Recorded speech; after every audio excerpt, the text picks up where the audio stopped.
Assalamualaikum warahmatullahi wabarakatuh. Perkenalkan, nama saya Juan Piratna, NIM 140 dari Prodi Manajemen Fakultas Ekonomi dan Bisnis Universitas Trunojoyo Madura. Pada kesempatan kali ini, saya akan menjelaskan materi tentang telaah pustaka. Baik, yang pertama ada definisi kajian pustaka. Kajian pustaka adalah kajian terhadap penelitian-penelitian terdahulu yang berkaitan dengan penelitian seseorang peneliti. Tujuan dari telaah pustaka adalah untuk mengetahui perbedaan peneliti satu dengan peneliti lainnya agar kebenaran penelitian dapat dipertanggungjawabkan dan terhindar dari sumber plagiasi. Menurut Nasir, kajian pustaka adalah suatu studi literatur yang artinya mencari sumber data dari bahan sekunder yang berfungsi untuk menunjang penelitian. Selain itu juga digunakan untuk meninjau sejauh mana ilmu yang terkait dengan penelitian berkembang serta sejauh mana kesimpulan pernah dibuat. Selanjutnya ada proses telaah teori. Proses telaah teori terdapat 5 langkah penulisan tinjauan pustaka yang bisa kalian ikuti untuk memudahkan penulisan nanti. 5 langkah tersebut diantaranya adalah yang pertama, mencatat teori yang akan dicari. Kalian dapat mencatat semua informasi serta data relevan dalam literatur pustaka teori serta konsep yang kalian jadikan rujukan. Pencatatan dilakukan sebagai pemetaan poin-poin penting dalam sumber yang kalian rujuk.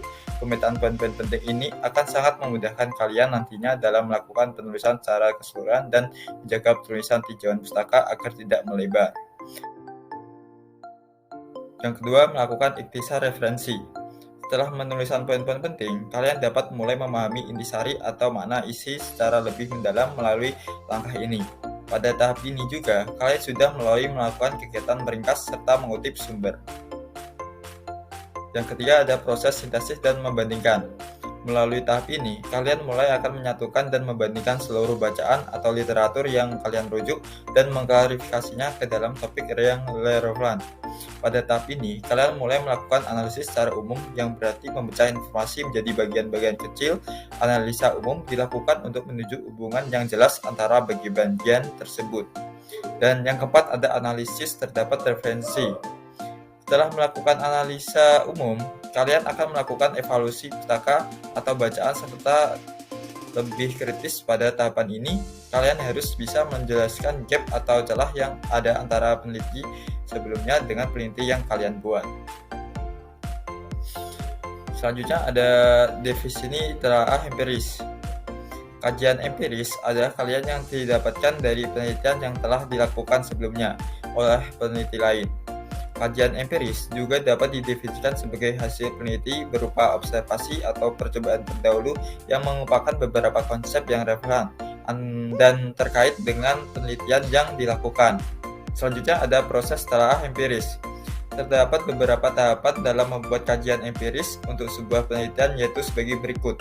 Yang pertama, tahap observasi. Pada tahapan ini, dilakukan pengamatan terhadap suatu fenomena dan menyelidiki penyebabnya. Dan kedua, tahap induksi. Pada tahapan ini, dilakukan perumusan hipotesis sebagai penjelasan umum dari fenomena yang diamati sebelumnya. Ketiga, ada tahap deduksi. Tahapan ini merupakan tahapan eksperimen yang berperan untuk menguji hipotesis. Keempat, ada tahapan pengujian. Tahapan ini menjadi proses pengujian hipotesis melalui pengumpulan jenis data penelitian. Kelima yaitu terakhir tahapan evaluasi. Tahapan ini menjadi tahapan interpretasi data dan perumusan teori terkait hasil eksperimen sebagai penjelasan dari fenomena yang diamati nantinya. Selanjutnya ada definisi hipotesis. Menurut Sugiono 2009, hipotesis yakni jawaban yang masih bersifat sementara terhadap rumusan masalah penelitian, yang mana rumusan masalah penelitian sudah dinyatakan dalam bentuk pertanyaan. Hipotesis maka dikatakan sementara karena jawaban yang diberikan baru didasarkan pada teori. Selanjutnya ada jenis-jenis hipotesis. Hipotesis dapat dibedakan menjadi dua jenis, yakni hipotesis kerja dan hipotesis nol, yaitu hipotesis alternatif. Hipotesis kerja kerap juga disebut hipotesis alternatif, namun ada kalanya hipotesis disimbolkan dengan H1. Jadi, hipotesis kerja ini berfungsi untuk menyatakan hubungan antara variabel X dan Y. Hipotesis ini juga menunjukkan adanya perbedaan antar dua kelompok. Hipotesis ini menjelaskan adanya hubungan antar variabel dengan variabel lainnya. Contohnya, ada hubungan antara tingkat kemiskinan dan persediaan lowongan pekerjaan. Yang kedua ada hipotesis nol.